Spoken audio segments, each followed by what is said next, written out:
നമസ്കാരം. ബി.ജെ.പിയുടെ മുഖമായി വെള്ളാപ്പള്ളി മാറിയതോടെ യു.ഡി.എഫിനും രക്ഷയില്ലാതായി. വെള്ളാപ്പള്ളിയെ പ്രോത്സാഹിപ്പിച്ച് ഇടതുപക്ഷത്തെ തകർക്കാമെന്ന തന്ത്രം ഉമ്മൻചാണ്ടിയും കൂട്ടരും ഒന്ന് മാറ്റിപ്പിടിച്ചു. വർഗീയതയോട് രണ്ടും കൽപ്പിച്ചുള്ള ആക്രമണത്തിന് പ്രകടന പത്രിക പുറത്തിറക്കിക്കൊണ്ട് ഉമ്മൻചാണ്ടി തന്നെ ആഹ്വാനവും ചെയ്തു. വെള്ളാപ്പള്ളിയെ നേരിട്ട് ആക്രമിക്കാൻ വി.എം. സുധീരനെ ചാവേറായി രംഗത്തിറക്കി. പ്രകടന പത്രിക പ്രകാശനം കാണാം. ഡെമോക്രസിയിലേക്ക് എല്ലാവർക്കും സ്വാഗതം. വെള്ളാപ്പള്ളി ഉണ്ടാക്കുന്ന പുകിലുകളല്ലാതെ കാര്യമായി ഒരുവിധ രാഷ്ട്രീയ പ്രവർത്തനവും നാട്ടിൽ കുറച്ചു നാളുകളായി നടക്കുന്നില്ല. ഈ മട്ടിൽ പോയാൽ കാര്യങ്ങൾ ശരിയാകില്ലെന്ന് രാഷ്ട്രീയ പാർട്ടികൾക്ക് തോന്നി തുടങ്ങി. വെള്ളാപ്പള്ളിയിൽ തൂങ്ങി എത്ര നാൾ മുന്നോട്ടു പോകും? അതുകൊണ്ട് തദ്ദേശ തെരഞ്ഞെടുപ്പ് പ്രചാരണത്തിലേക്ക് സകലരും പ്രവേശിക്കുകയാണ്. ഉമ്മൻചാണ്ടിയും കൂട്ടരും വെള്ളാപ്പള്ളിയോടും ബി.ജെ.പിയോടും മൃദു സമീപനം പുലർത്തുന്നുവെന്ന ആരോപണം നേരിടുന്നതിനിടെ യു.ഡി.എഫ് അവരുടെ പ്രകടന പത്രിക തന്നെ പുറത്തിറക്കി. മുഖ്യശത്രു വർഗീയത തന്നെയെന്ന് പ്രഖ്യാപിച്ചു. വെള്ളാപ്പള്ളിയെയും ബി.ജെ.പിയെയും എങ്ങനെ നേരിടാം എന്ന 101 ടെക്നിക്കുകൾ അടങ്ങിയ പുസ്തകം ഉമ്മൻചാണ്ടി വിതരണം ചെയ്തു. ഇതോടെ വെള്ളാപ്പള്ളിയെ എതിർത്താൽ പാർട്ടി വോട്ട് കൈവിട്ടു പോകുമോ എന്ന് സംശയിച്ച് അന്തിച്ചു നിന്നവർക്കും ആശ്വാസമായി. ധാരാളം ബാങ്ക് ലോണുകൾ ഇവിടെ ആർക്കും കിട്ടണം. പക്ഷേ ബാങ്ക് മാനേജർ പറയും ഇവിടെ ലോൺ ഇല്ലെന്ന്. അപ്പോൾ നേരത്തെ പറഞ്ഞ പോലെ ഒരു തുണ്ട് കടലാസിൽ വെറും 4 വാചകം എഴുതി ലോണില്ലെങ്കിൽ സാറേ ഇതിലൊന്ന് ഒപ്പിട്ട് തരണമെന്ന് പറഞ്ഞ് കൊടുത്തു നോക്ക്, ഇല്ലാത്ത ലോൺ ഉണ്ടാവും. പക്ഷെ എഴുതേണ്ട 4 വരി എന്താണെന്ന് ചേട്ടൻ അറിയാവോ? അതും അറിയില്ല, ആർക്കും അറിയില്ല. ഇല്ല, കണ്ടോ? അതാ ഞാൻ പറഞ്ഞത്, ഇതാണ് ഇവിടുത്തെ പ്രശ്നം. തൊഴിലില്ലായ്മയല്ല, അറിവില്ലായ്മയാണ് ഇവിടുത്തെ പ്രശ്നം. ആ കളക്ടറുടെ ഓഫീസിൽ എഴുതി കൊടുക്കേണ്ട 2 വാചകം എന്താണ് സാർ? സാറേ ആ ബാങ്കിൽ എഴുതി കൊടുക്കേണ്ട 4 വരി എന്താണ്? പറഞ്ഞുതരാം. അതുമാത്രമല്ല, അതുപോലത്തെ 1001 കാര്യങ്ങൾ, 1001 ടെക്നിക്സ് ഇതാ ഈ പുസ്തകത്തിൽ അടങ്ങിയിട്ടുണ്ട്. ഇതേപോലത്തെ 1001 ടെക്നിക്കുകൾ. ഇതിന്റെ വില 150 രൂപയാണ്. പക്ഷേ ഇത് വെറും 10 രൂപയ്ക്ക് ഞാൻ ഇവിടെ വിൽക്കുകയാണ്. മാത്രമല്ല ഇതോടൊപ്പം യുവ മഹാകവി ചന്ദ്രഹാസന്റെ അതിമനോഹരമായ കവിതാ സമാഹാരവും നിങ്ങൾക്ക് ഫ്രീ ആയിട്ട് ലഭിക്കും. അതെ, തുച്ഛമായ വിലയ്ക്ക് മൊത്തമായ അറിവുകൾ, മാത്രമല്ല കവിതകളും ഫ്രീ. വെറും 10 രൂപ. സുഹൃത്തുക്കളെ വാങ്ങൂ, കടന്നൂടെ. ഈ ചേട്ടൻ വാങ്ങിച്ചിരിക്കുന്നു. വെറും 10 രൂപയ്ക്ക് അറിവുള്ളവരാകൂ. അതെ, അറിവിന്റെ കുടുമുടി കീഴടക്കുവാൻ 1001 ടെക്നിക്കുകൾ. ജോലിയും ലോണും. അതെ, വാങ്ങൂ, വായിക്കൂ.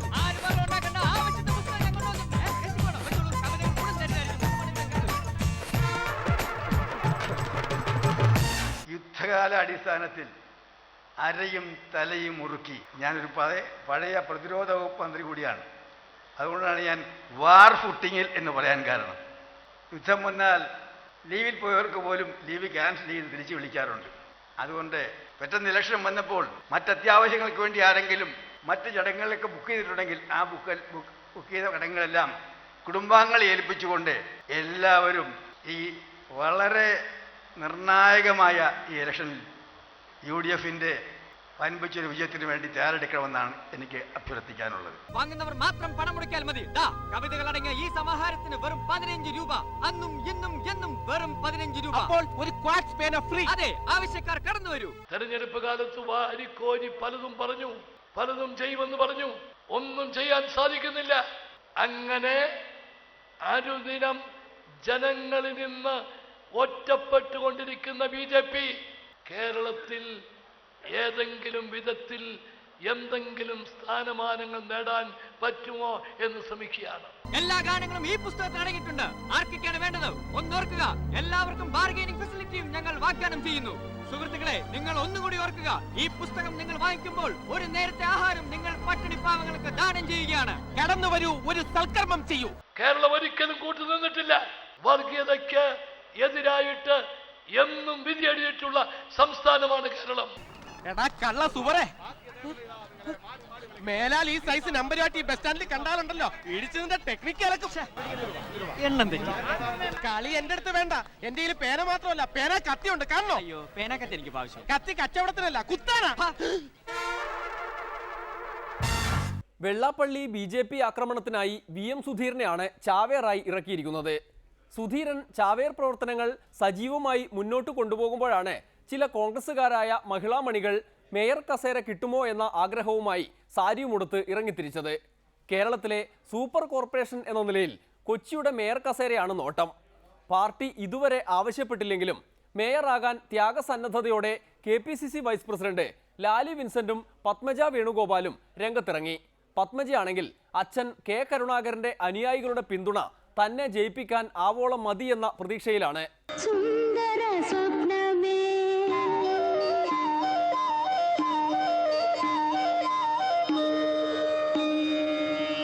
ആവശ്യപ്പെട്ട മേയറൊന്നും നോക്കിയിട്ടല്ല കൗൺസിലറായാലും ഞാൻ നിൽക്കും. മേയറാവുന്നൊക്കെ പിന്നത്തെ കാര്യമില്ല, ആദ്യം കൗൺസിലറാണല്ലോ. അപ്പോൾ അങ്ങനെ പാർട്ടി ആവശ്യപ്പെട്ടാൽ നിൽക്കും. പക്ഷേ ഈ നിമിഷം വരെ പാർട്ടി എന്നോട് ആവശ്യപ്പെട്ടിട്ടില്ല. സുന്ദര സ്വപ്നമേ നീ എനിക്കേകിയ വർണ്ണച്ചിറകുകൾ വീശി പ്രത്യുഷ നിദ്രയിലിന്നലെ ഞാനൊരു ചിത്രപതംഗമായി മാറി. പാർട്ടി എന്നോട് ഇതുവരെ ആവശ്യപ്പെട്ടിട്ടില്ല. ആവശ്യപ്പെട്ടാൽ തീർച്ചയായിട്ടും ഞാൻ പറഞ്ഞില്ലേ, അതിൽ മേയർ എന്നുള്ളൊരു പേരല്ല ഞാൻ പറഞ്ഞത്, ഒരു കൗൺസിലറാണ് ആദ്യം വരേണ്ടത്. ഒരു കൗൺസിലറായിട്ട് പോലും ഞാൻ നിൽക്കാൻ തയ്യാറാണ്. പാർട്ടി എന്താവശ്യപ്പെട്ടാലും ഞാൻ കേൾക്കും. സുന്ദര സ്വപ്നമേ നീ എനിക്കേകിയ വർണ്ണച്ചിറകുകൾ വീശി പ്രത്യുഷ നിദ്രയിലിന്നലെ ഞാനൊരു ചിത്രപതംഗമായി മാറി. ആഗ്രഹങ്ങൾ മനുഷ്യന്മാർക്ക് എന്തൊക്കെ ഉണ്ടാവും, പക്ഷേ എന്ന് വെച്ചിട്ട് പാർട്ടി പറയണത് എന്താണെന്ന് വെച്ചാൽ കേൾക്കുക എന്നുള്ളതാണ്. ഞാനിപ്പോൾ തൃശ്ശൂരാണ് എനിക്ക് ചാർജ്. അതുകൊണ്ട് എനിക്ക് തോന്നുന്ന മാസത്തിലൊരു 3 ആഴ്ചയും ഞാനിപ്പം തൃശ്ശൂരാണ്. പ്രത്യേകിച്ച് തൃശ്ശൂരിൻ്റെ ഇപ്പോഴത്തെ കുറേ സാഹചര്യങ്ങളുണ്ടല്ലോ, അപ്പോൾ അതുകൊണ്ട് തന്നെ എനിക്ക് കുറേ ദിവസം തൃശ്ശൂർ നിൽക്കേണ്ടി വന്നതുകൊണ്ട് എറണാകുളത്ത് ഇടയ്ക്ക് വന്നപ്പോഴാണ് ഞാൻ ഈ വാർത്തകൾ കേട്ടത്. ഞാൻ ഇതൊക്കെ കേട്ട് അതേമാതിരി തന്നെ വീണ്ടും തിരിച്ച് തൃശ്ശൂർക്ക് പോയി.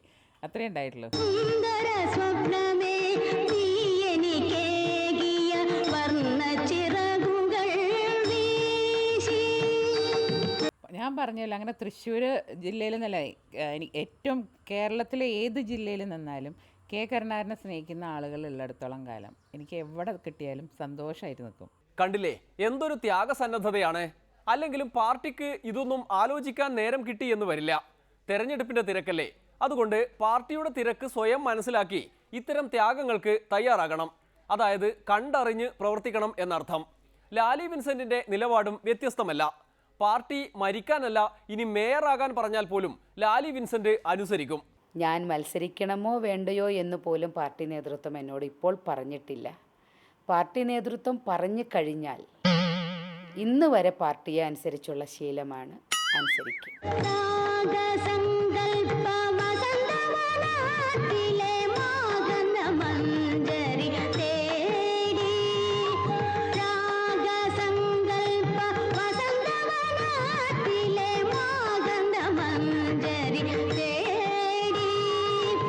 എന്നെ മറന്നു ഞാൻ, എല്ലാം മറന്നു ഞാൻ, എന്തിനോ തട്ടിപ്പറന്നു. പാർട്ടി പറയുന്നത് അനുസരിക്കുക എന്നുള്ളതാണ് ശീലം. ഇവിടെ അങ്ങനെ ഞാൻ പൊതുവെ പദവികൾ ആഗ്രഹിക്കാത്ത ഒരാളാണ്. അനുസരിക്കുക എന്നൊരു ശീലമുണ്ട്. 38 വർഷം കഴിഞ്ഞു രാഷ്ട്രീയത്തിൽ. 1977 KSUവിൻ്റെ പ്രവർത്തകയായി തുടങ്ങിയതാണ്. അഭിഭാഷകയായിട്ട് 32 വർഷമായി.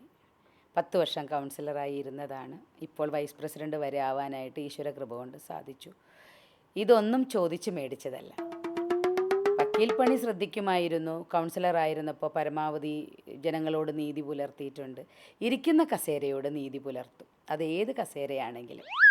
മേയറെന്നോ കൗൺസിലറെന്നോ വക്കീലെന്നോ വൈസ് പ്രസിഡന്റ് എന്നോ ഒരു വ്യത്യാസവും ഇല്ല. സുന്ദര സ്വപ്നമേ നീ എനിക്കേകിയ വർണ്ണച്ചിറകുകൾ വീശി. പാർട്ടിയെ അനുസരിക്കും. ഇന്ന് വരെ പാർട്ടിയെ അനുസരിച്ചിട്ടേ ഉള്ളൂ. വലിപ്പ ചെറുപ്പമില്ലാത്ത രീതിയിലാണ്. കസേരകൾ ഏതാണോ പാർട്ടി തരുന്നത്, ഞാനതിൻ്റെ വലിപ്പം നോക്കിയിട്ടില്ല, ചെറുപ്പവും നോക്കിയിട്ടില്ല. തന്ന കസേരകളിലിരിക്കും. ആ കസേരയുടെ ഉത്തരവാദിത്വം സത്യസന്ധമായി ചെയ്യും. സത്യസന്ധമായ ആ ഉത്തരവാദിത്വം ചെയ്യുന്നതിൻ്റെ സാറ്റിസ്ഫാക്ഷൻ അതെനിക്ക് മാത്രം സ്വന്തം. അത് ഞാൻ എൻജോയ് ചെയ്യുന്നുണ്ട്. ഇത്രയൊക്കെ ത്യാഗം ചെയ്യുമ്പോഴും അത് എൻജോയ് ചെയ്യാൻ കഴിയുന്നുണ്ടല്ലോ. ഡെമോക്രസിക്കും അത് മതി. മേയർ പദവിയിലൊക്കെ ഇരുന്ന് കഷ്ടപ്പെടാൻ മാനസികമായും ലാലി വിൻസെന്റ് തയ്യാറെടുത്ത് കഴിഞ്ഞു. എന്നാലും ആ ത്യാഗസന്നദ്ധതയെ അഭിനന്ദിച്ചേ പറ്റൂ. എന്നിട്ടും പാർട്ടി പറഞ്ഞാൽ അനുസരിക്കും എന്ന ഉറച്ച തീരുമാനത്തിൽ തന്നെയാണല്ലേ? പാർട്ടിയെ അനുസരിക്കും. ഇതെല്ലാം കേട്ട് ഇനിയിപ്പോൾ ലാലി വിൻസെന്റിനോട് പാർട്ടി അനുസരിക്കാൻ പറഞ്ഞു കളയുമോ എന്ന ആശങ്കയിലായിപ്പോയി പത്മജ വേണുഗോപാൽ. പത്മജ കഷ്ടപ്പെടണ്ട, ലാലി വിൻസെന്റ് കുറച്ച് ബുദ്ധിമുട്ടട്ടെ എന്നെങ്ങാനും പാർട്ടി തീരുമാനിച്ചാലോ? ലാലി വിൻസെന്റ് KPCയുടെ വൈസ് പ്രസിഡന്റാണ്. അവർ വളരെ കാലം കൗൺസിലറായിട്ടായിരുന്നുള്ളതാണ്. തന്ന കസേരകളിലിരിക്കും. അവരവരുടെ കഴിവ് തെളിച്ചിട്ടുള്ളതാണ്. പാർട്ടി നേതൃത്വം പറഞ്ഞു കഴിഞ്ഞാൽ തീർച്ചയായിട്ടും ലാലി വിൻസെന്റ് നല്ലൊരു കാൻഡിഡേറ്റ് തന്നെയാണ് ഇവിടെ. അനുസരിക്കുക എന്നൊരു ശീലമുണ്ട്. അക്കാര്യത്തിൽ യാതൊരു സംശയവും വേണ്ട. കോൺഗ്രസ് പാർട്ടി അങ്ങനെ തീരുമാനം എടുക്കുകയാണെങ്കിൽ ഞങ്ങളൊക്കെ അതിനെ സ്വാഗതം ചെയ്യും. പാർട്ടിയെ അനുസരിക്കും. പാർട്ടി ഞാൻ പറഞ്ഞല്ലോ, പാർട്ടി പറഞ്ഞാൽ ഏത് സ്ഥാനം ഇപ്പം ഞാൻ പറഞ്ഞില്ല, ഇതിപ്പോൾ മേയർ എന്നൊക്കെ എല്ലാവരും പറയണത് അത് ജയിച്ചു കഴിഞ്ഞിട്ടുള്ള കാര്യമാണ്. മേയറെന്നോ കൗൺസിലറെന്നോ വക്കീലെന്നോ വൈസ് പ്രസിഡന്റ് എന്നോ ഒരു വ്യത്യാസവും ഇല്ല. ഇപ്പം നിങ്ങൾ എന്നോട് ചോദിക്കണേ ഞാൻ കൗൺസിലർ ആവുമെന്നാണ്. അതുപോലെ എന്നോട് പാർട്ടി പറഞ്ഞാൽ മാത്രമേ എനിക്ക് അതിനൊരു മറുപടി പറയാൻ പറ്റുള്ളൂ. പാർട്ടി പറയുന്നത് അനുസരിക്കുക എന്നുള്ളതാണ് ശീലം. പാർട്ടി പറഞ്ഞാൽ തീർച്ചയായിട്ടും കേൾക്കും. ഞാൻ എന്നും പാർട്ടിയുടെ അച്ചടക്കൽ, ഇന്ന് വരെ കോൺഗ്രസ് പാർട്ടിക്കെതിരെ ഒരു വാക്ക് പോലും പറയാത്ത ഒരാളാണ് ഞാൻ. ഇന്ന് വരെ പാർട്ടിയെ അനുസരിച്ചുള്ള ശീലമാണ്, അനുസരിക്കും.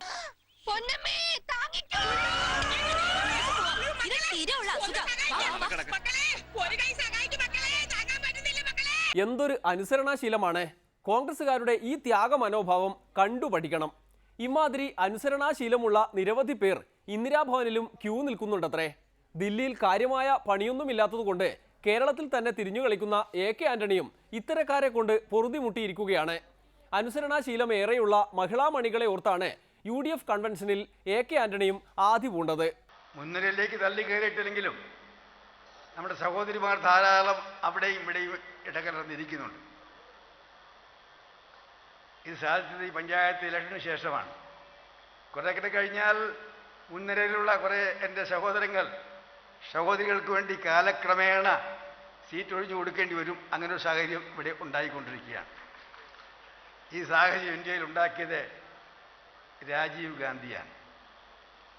അദ്ദേഹം കൊണ്ടുവന്ന പഞ്ചായത്ത് രാജ് നിയമത്തിന് ശേഷമാണ് 1/3 സീറ്റുകൾ മാത്രമല്ല ചെയർമാൻ സ്ഥാനവും സ്ത്രീകൾക്ക് വേണ്ടി നീക്കിവെച്ചു. അതിനുശേഷം സോണിയാഗാന്ധി നിർബന്ധിച്ചപ്പോൾ 50% സ്ത്രീകൾക്കുള്ള സംവരണം വന്നിരിക്കുകയാണ്. ഇപ്പോൾ ഞാൻ പലയിടത്തും പോകുമ്പോൾ സഹോദരിമാർ പറയുന്നത് എൻ്റെ സീറ്റ് സംവരണ സീറ്റല്ല ഇപ്പോൾ, എന്നാലും പൊതു സീറ്റാണെങ്കിലും ഞാൻ നിന്നാലേ ജയിക്കൂ എന്ന് പറയുന്ന സഹോദരിമാരെയും ഞാൻ ധാരാളമായി കാണുന്നുണ്ട്. ഇപ്പോൾ കാലം മാറിക്കൊണ്ടിരിക്കുകയാണ്. പക്ഷെ ആരും സ്വയം സ്ഥാനാർത്ഥിത്വം പ്രഖ്യാപിക്കേണ്ട എന്ന് ആദ്യം ഞാൻ പറയുന്നു. മഹിളാ മണികളുടെ തലയിൽ മാത്രം അധികാരമോഹം വച്ചു കൊടുക്കേണ്ട. ഇതൊക്കെ കേട്ട് സ്ത്രീകൾക്ക് മാത്രമേ അധികാരമോഹം പാടില്ലാതുള്ളൂ എന്ന് കരുതി കുട്ടി കോൺഗ്രസ്സുകാരും രംഗത്തെത്തിയിട്ടുണ്ട്. KSU കൺവെൻഷനിൽ ആന്റണിയെ ഇരുത്തിക്കൊണ്ട് കുട്ടി കോൺഗ്രസ്സുകാർ ആവശ്യപ്പെട്ടത് വയസ്സായവർ മാറി നിൽക്കണം, സ്കൂൾ പിള്ളേരെ മത്സരിപ്പിക്കണം എന്നാണ്. വലിയ പീഡനങ്ങളും ക്രൂരതയും ഏറ്റുവാങ്ങിക്കൊണ്ട് ഞങ്ങൾ കടന്നു പോകുമ്പോൾ ആ കടന്നു പോകുന്ന സാഹചര്യത്തിൽ ഞങ്ങൾ അഭ്യർത്ഥിക്കാൻ ആഗ്രഹിക്കുന്നു, 3 തവണയെങ്കിലും മത്സരിച്ചവർ ഒന്ന് മാറി നിന്നുകൊണ്ട് ഞങ്ങളുടെ പ്രിയപ്പെട്ട കൊച്ചനുജന്മാർ ഒരുപാട് കാലം ഈ പാർട്ടിക്കകത്ത് ഒരു സ്ഥാനമാനം പോലും കിട്ടാത്ത ആളുകളെ മാറ്റി നിർത്തിക്കൊണ്ട് അവരെ മുഖ്യധാരയിലേക്ക് കൊണ്ടുവരികയുള്ള നടപടിക്രമങ്ങൾ പാർട്ടിയുടെയും മുന്നണിയുടെയും ഭാഗത്തുണ്ടാകും. അതാണ് കോൺഗ്രസിന്റെ പാരമ്പര്യമെന്ന് ഞങ്ങൾക്ക് കൃത്യമായ ബോധ്യമുണ്ട്. പഠനകാലം കഴിയും മുമ്പേ അധികാര കസേരയിലെത്താനുള്ള കുട്ടി കോൺഗ്രസ്സുകാരുടെ മനസ്സിലിരിപ്പ് മനസ്സിലാക്കി വേണ്ടത് ചെയ്തു കൊടുക്കാൻ സുധീരനും തയ്യാറാകണം. ഇനിയൊരു ഇടവേള, അത് കഴിഞ്ഞ് മൈക്ക് ടെസ്റ്റ്.